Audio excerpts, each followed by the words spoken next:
तल अबीब, हर्जीलिया और मकबूजा बैतुल मक़दिस समेत इसराइल के मुख्तलिफ शहरों में ईरानी मिसाइलों से तबाही। इसराइली मीडिया के मुताबिक हर्जीलिया में हसास हदफ पर मिसाइल गिरे। तल अबीब में भी कई इमारतें निशाना बनी। इसराइली फौज ने नुकसान छुपाने के लिए सेंसरशिप सख्त कर दी। इसराइल का ईरानी के सीनियर कमांडर और ख़ातमुल अंबिया हेडक्वार्टर्स के इंचार्ज जनरल अली शादमानी को शहीद करने का दावा। काशान पर हमले में 3 ईरानी शहीद। तब्रेज़ में भी धमाके सुने गए।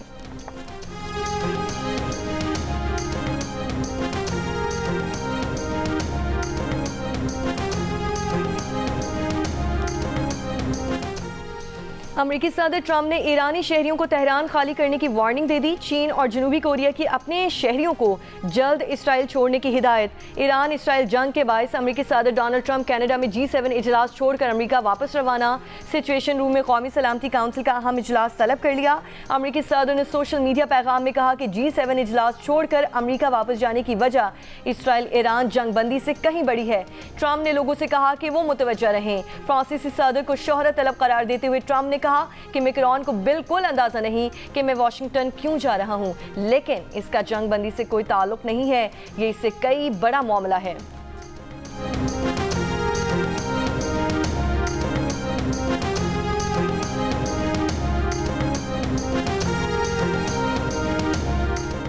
न्यूयॉर्क टाइम्स का दावा है कि ट्रंप फर्दो जौहरी रिएक्टर तबाह करने के लिए इसराइली जंग में शामिल होने पर गौर कर रहे हैं। अखबार के मुताबिक ज़ेर ज़मीन फर्दो जौहरी रिएक्टर तक अमेरिका का सबसे बड़ा बंकर बस्टर बॉम्ब 30,000 पाउंड वजनी मैसिव ऑर्डिनेंस पेनिट्रेटर ही पहुंच सकता है। दिफाई माहिरीन का कहना है कि जेरी 57 सिर्फ B-2 बम्बार से ही गिराया जा सकता है। इसराइल के पास ना ये बॉम्ब है और B-2 बम्बार तैयारा।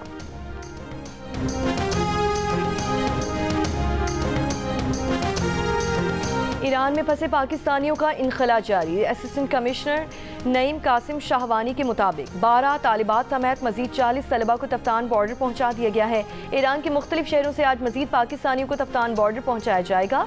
गुज़श्ता रोज़ 251 मुसाफिरों को तफ्तान पहुंचाया गया था। पाकिस्तान पहुंचने वाले मुसाफिरों को अपने अपने शहरों में भेजने के इंतजाम किए जा रहे हैं। पाकिस्तान से ईरान जाने वाले पाकिस्तानियों की इमिग्रेशन बंद।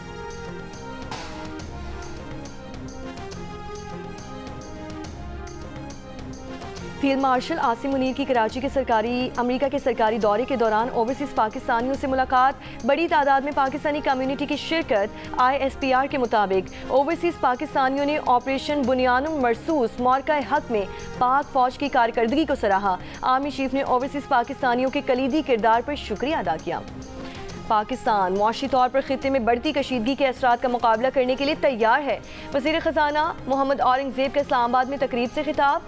कहा कि खित्ते की सूरत हाल के तनाजुर में मुआशी मामलात का जायज़ा लिया है। हम हर तरह की सूरत हाल का मुकाबला करने को तैयार हैं। पाकिस्तान और अमेरिका के दरमियान तिजारती मुआहदे को जल्द हतमी शक्ल देने पर इत्तेफाक। वफाकी वज़ीर ख़जाना मोहम्मद औरंगज़ेब की अमेरिकी कॉमर्स सेक्रेटरी से वर्चुअल मीटिंग। अमेरिकी टैरिफ से मुतालिक उमूर, तिजारत, सरमायाकारी और मुआशी ताल्लुकात मजबूत बनाने पर बातचीत। पाकिस्तान और अमेरिका के दरमियान तकनीकी सतह पर मज़ीद तफसीली बातचीत जल्द मुतवक्के। वज़ीर ख़जाना का कहना है कि बरामदात बढ़ाने के लिए सनतों की तरक्की पर फोकस करना है। टैक्स नेट, तवानाई और SOS में इस्लाहात ला रहे हैं।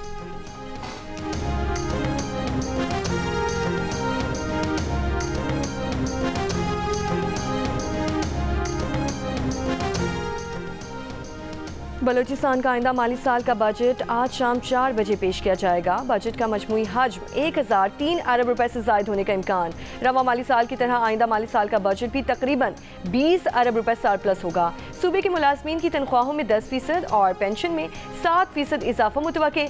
3000 नई आसामियों की तजवीज़।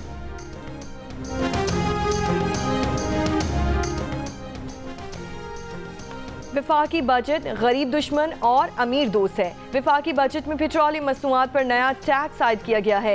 नए माली साल में पेट्रोलियम मसनूआत की कीमतों में मजीद इजाफा होगा। मुशीर इत्तलात KP बैरिस्टर सैफ की तनकीद। कहा कि पंजाब हुकूमत का बजट भी गरीब दुश्मन है। पंजाब के बजट में ज़राई शोबे को मुकम्मल तौर पर नज़रअंदाज किया गया है। पंजाब के मुतासरा किसानों को बजट में कोई रिलीफ नहीं दिया। ईरान ने इसराइल पर साइबर हमला भी कर दिया। Israeli TV channel live programme के दौरान मुबैना तौर पर हैक कर लिया गया। एंकर हैरान रह गए। ईरान के साइबर हमलों में इसराइली शहरियों के मोबाइल फ़ोन्स भी निशाना बने। इसराइली शहरियों को पनाह गाहों में जाने और ईंधन ज़ख़ीरा करने के पैगामात मौसूल।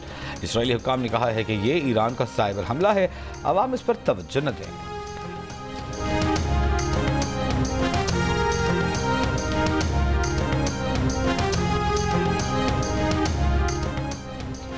UN सेक्रेटरी जनरल के ईरानी टीवी चैनल पर हमले की मजम्मत। कहा, सहाफ़ियों मेडिकल अमले को आलमी कानून के तहत तहफ़्फ़ुज़ हासिल है। सहाफ़ियों की आलमी तंजीम CPJ की जानिब से भी ईरानी टीवी चैनल पर हमले की मजम्मत। कहा, इसराइल की जानिब से गजा में तकरीबन 200 सहाफ़ियों के कत्ल ने उसे खित्ते के दीगर मकामात पर मीडिया को निशाना बनाने की हौसला अफजाई की।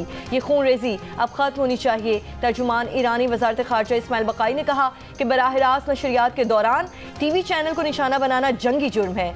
इसराइल सच का सबसे बड़ा दुश्मन है। इसराइल सहाफ़ियों मीडिया पर्सन का सबसे बड़ा कातिल है।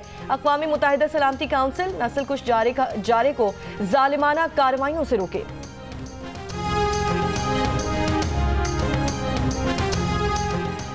इसराइल की ईरानी हमलों के असरात और नुकसानात छुपाने की कोशिशें। गैर मुल्की मीडिया के अमले को मिसाइलों के मनाजिर अक्स बंद करने से रोक दिया। अपार्टमेंट में दाखिल होकर कैमरे छीन लिए।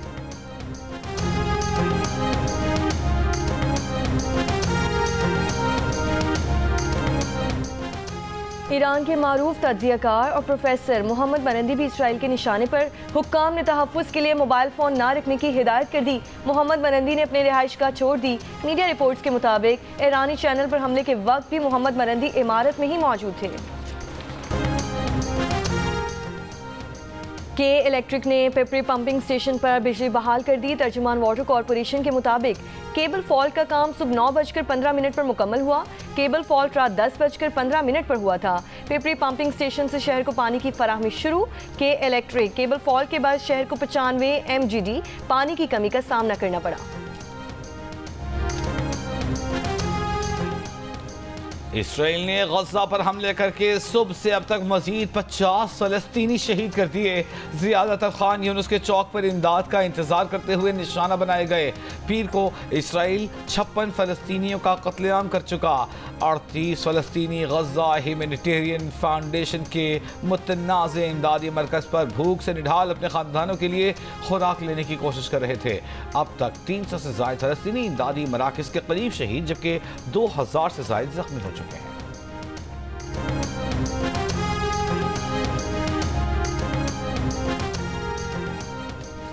पेरिस ओलंपिक्स में तारीखी कामयाबी के बाद अब अरशद नदीम को फोर्ब्स मैगजीन एशिया की 30 अंडर 30 फहरिस्त में शामिल।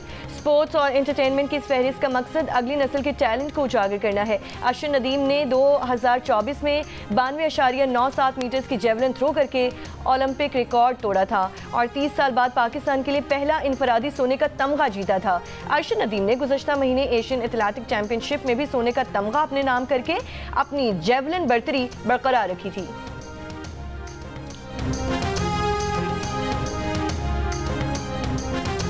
साबिक कप्तान बाबर आजम का BBL की टीम सिडनी सिक्सर्स से तकरीबन 10 करोड़ रुपए का मुआहिदा।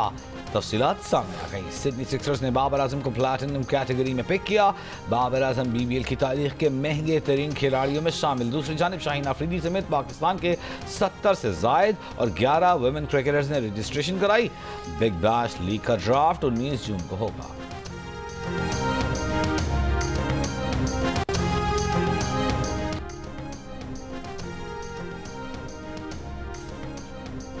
और पंजाब हुकूमत ने जितना सेहत और तालीम के लिए बजट मुख्तस किया, उतना खैबर पख्तूनख्वा का टोटल बजट नहीं। बैरिस्टर सैफ ने 1.5 साल में एक मरतबा भी कौम को अपने जाली सुल्तान राही वज़ीर आला की कारकर्दगी नहीं बताई। वज़ीर इत्तलात पंजाब असमा बुखारी का बैरिस्टर सैफ को जवाब। कहा, मरियम नवाज अवामी खिदमत के रिकॉर्ड कायम कर रही हैं। पंजाब का बजट सिर्फ किताबों नहीं ग्राउंड पर लगा हुआ नजर आता है।